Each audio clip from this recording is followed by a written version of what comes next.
4월 30일 수요일 아침 우리가 오늘 함께 나눌 말씀은 아가서 8장 5절에서 14절까지의 말씀입니다. 오늘 본문은 아가서의 마지막 장면입니다. 두 여인의 사랑이 절정을 이루는 장면이자 그 사랑의 본질과 힘이 무엇인지를 우리에게 알려주고 있는데요.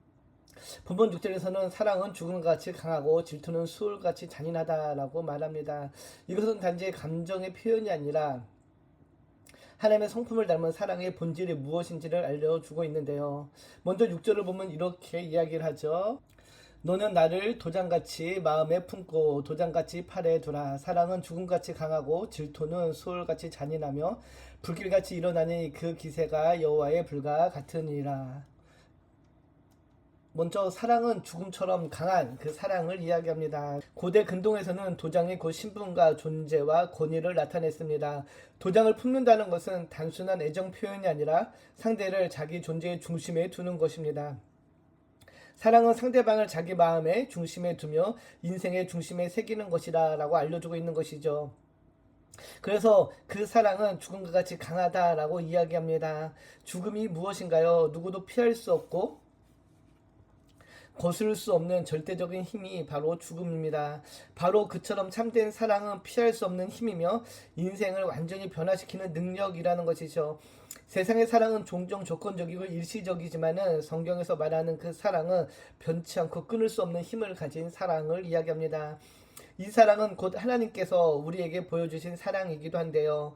하나님은 예수 그리스도를 통해 죽음을 불사르시며 우리를 사랑하셨습니다. 그 사랑은 죽음보다 강했고 심지어 죽음을 이기셨습니다. 이것이 하나님이 우리에게 보여주신 사랑이요 예수 그리스도의 사랑입니다. 본문 이처럼 사랑의 강함을 설명한 후에 6절을 다시 보면은 질투에 대해서 이야기하죠. 질투는 소울같이 잔인하다라고 이야기합니다. 질투는 소울같이 잔인하며 여기서 말하는 질투는 흔히 우리가 생각하는 이기적이고 부정적인 감정이 아니라 히브리어 칸나라는 것인데요. 하나님의 열심, 거룩한 열정, 변치 않는 헌신을 뜻하기도 합니다. 하나님의 우상을 질투하시고 우리와의 언약적 관계를 지키시기를 원하시며 또 지키시기 위해 열심을 내십니다. 이 질투는 결코 파괴적인 질투가 아니라 오히려 관계를 지키기 위한 간절함이라고 할 수 있는데요.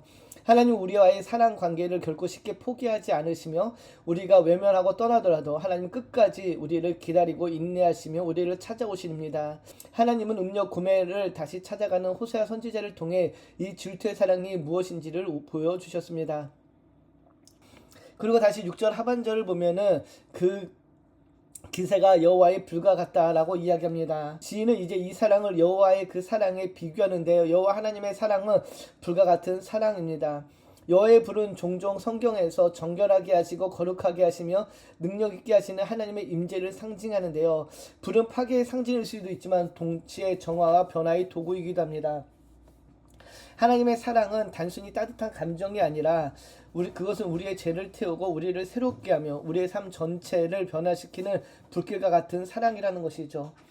하나님의 사랑은 우리가 이전과 같은 삶을 살지 못하게 합니다. 우리가 하나님의 사랑을 입었다면 이제는 이전과 같은 삶에서 벗어나서 때로는 우리를 불편하게 하고 때로는 우리를 고통스럽게 하게 하지만은 결국 우리의 삶을 변화시키며 우리를 거룩한 존재로 세우시는 것이 바로 하나님의 사랑이죠.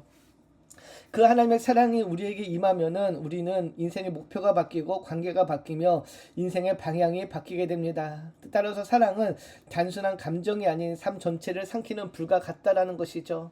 그 사랑을 이야기한 후에 이어지는 7절을 보면은 다음과 같이 이야기하는데요. 많은 불도 이 사랑을 끄지 못하겠고 홍수라도 삼키지 못하나니 사람이 그의 온 가산을 다 주고 사랑과 바꾸려 할지라도 오히려 멸시를 받느니라. 그 사랑은 값을 매길 수 없는 사랑입니다. 아무리 많은 물이 덮쳐도 끌 수 없고 아무리 큰 재산도 바꿀 수 없는 사랑, 바로 그 사랑이라는 것이죠. 그 사랑은 오직 하나님께로부터 나오는 사랑임을 또한 우리가 기억해야 됩니다.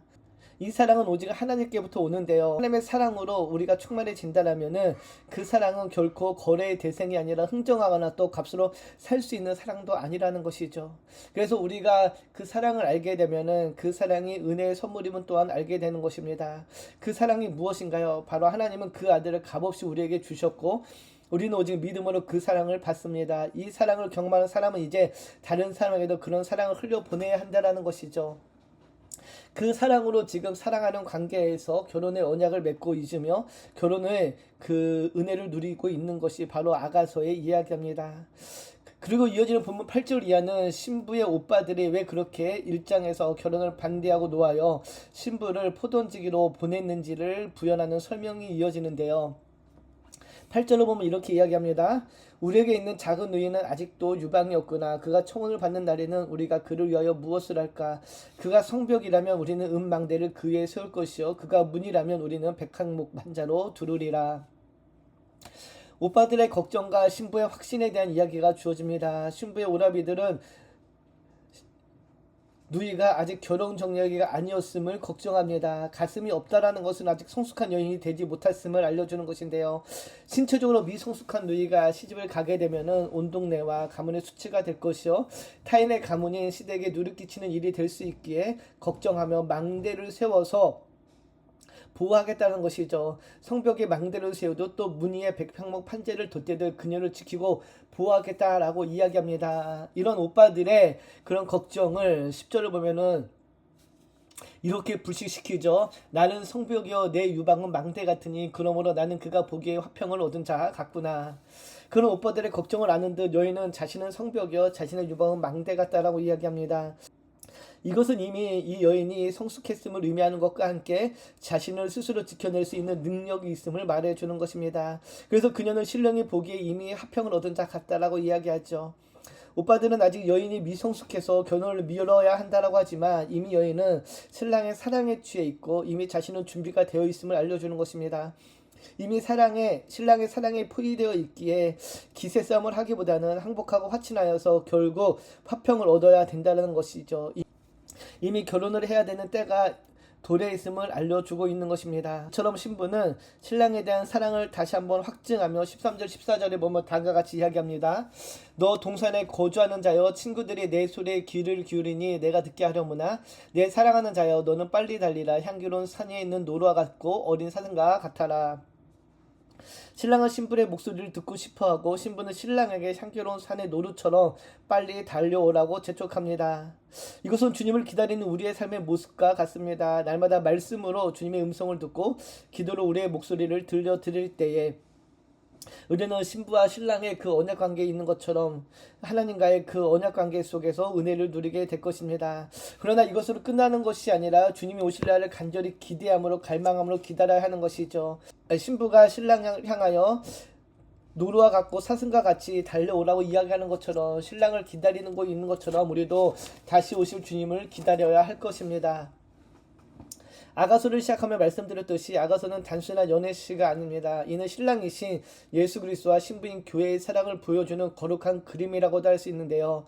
예수님은 우리를 위해 자기 생명을 버리셨고 우리는 그 사랑을 입어 살아가게 됩니다. 그리고 그 사랑은 단지 감정이 아니라 하나님과의 깊은 교제 가운데 예배와 순종 또 삶의 열매로 이어지게 되는데요.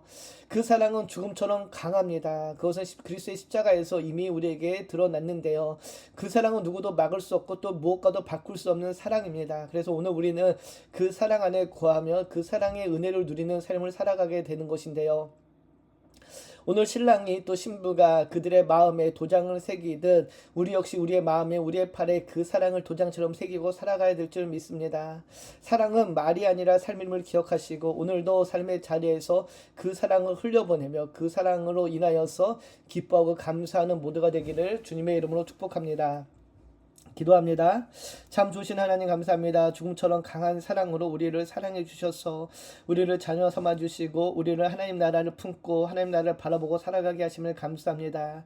이제 우리도 그 사랑을 다시 한번 우리의 마음에 새겨서 그 변치 않는 언약의 사랑을 깨닫고 그 사랑 안에 살며 또 우리 삶을 통해 그 사랑을 세상에 흘려보내는 도구요 통로가 되게 하여 주시옵소서. 감사드리며 우리를 권하신 예수님의 이름으로 기도드립니다. 아멘.